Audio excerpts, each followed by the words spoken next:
सुप्रभात। मैं जगेंद्र राणा। आज की हमारी आध्यात्मिक चर्चा का विषय है कृष्णावतार की कथा। कृष्णावतार की कथा। व्यास जी ने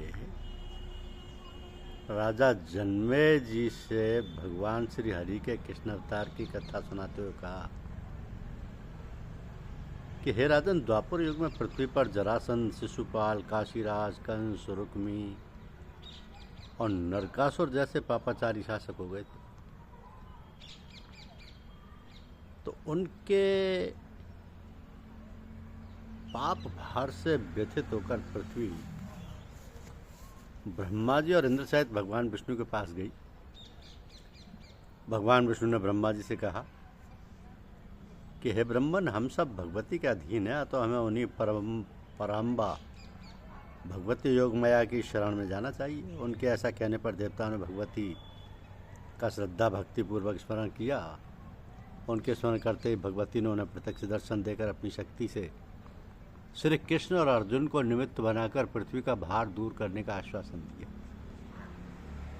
इसके बाद व्यास जी ने श्री कृष्ण जी की कथा सुनाई।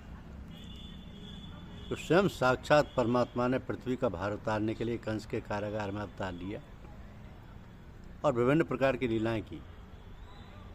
तो परब्रह्म परमात्मा होते हुए भी उन्हें पृथ्वी तल पर अनेक कष्ट उठाने पड़े। और रुक्मणी के पुत्र प्रद्युम्न का संबासुर ने अपनी माया से प्रसूति गृह से ही हरण कर लिया था। तब श्री कृष्ण ने भगवती महामाया का स्तवन किया।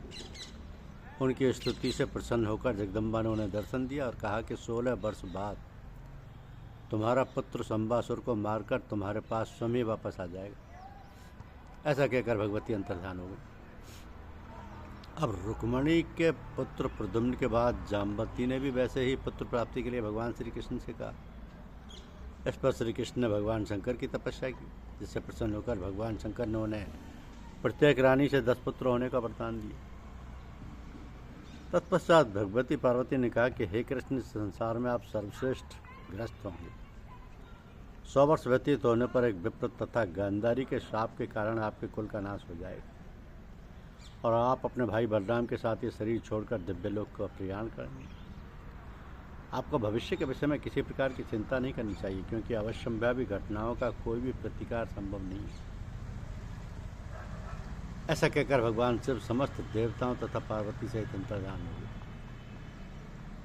व्यास जी ने कहा कि हे राजन, यद्यपि ब्रह्मा आदि देवता लोक के अधीश्वर हैं, पर वे भी उसी प्रकार इस माया के अधीन रहते हैं जैसे कठपुतली बाजीगर के अधीन रहती है। उनके पूर्व जन्म के संचित कर्म जिस प्रकार के होते हैं, उन्हीं के अनुरूप पर ब्रह्म स्वरूपिणी माया उन्हें सदा प्रेरित किया करती है। तो उन भगवती के हृदय में किसी प्रकार की विषमता अथवा निर्ममता का लेस मात्र भी नहीं रहती। वे अखिल भुवन की ईश्वरीय जीवों को भवबंधन से छुटकारा दिलाने के लिए निरंतर प्रयत्नशील रहती है।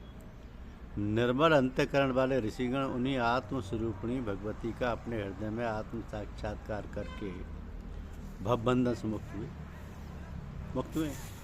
इस प्रकार देवी के महामात्य निरूपण में ये कथा आती है।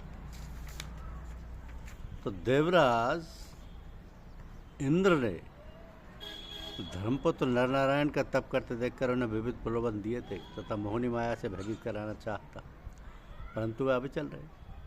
अंत में उन्होंने कामदेव, रति, बसंत और अप्सराओं का समूह उनके तप भंग हेतु भेजा, परंतु भगवती के माया बीज मंत्र का जप कर रहे उन दोनों पर इनका कोई प्रभाव नहीं पड़ा।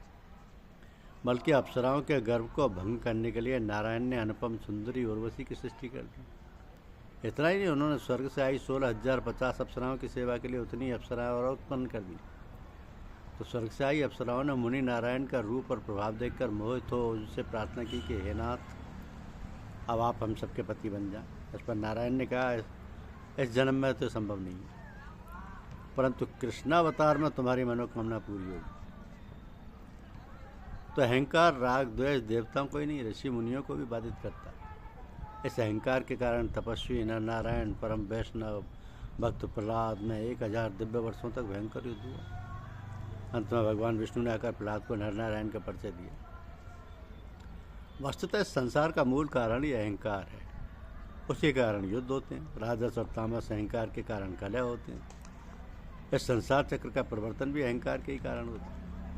यहाँ तक कि साक्षात नारायण श्री हरि को भी नाना प्रकार की योनियों में जन्म लेना पड़ता है। महर्षि भृगु के साप सोने मनुष्य योनि में जन्म लेना पड़ा तथा पत्नी वियोग का दुख सहन करना पड़ा। धन्यवाद। यूट्यूब चैनल को लाइक और सब्सक्राइब अवश्य कीजिए।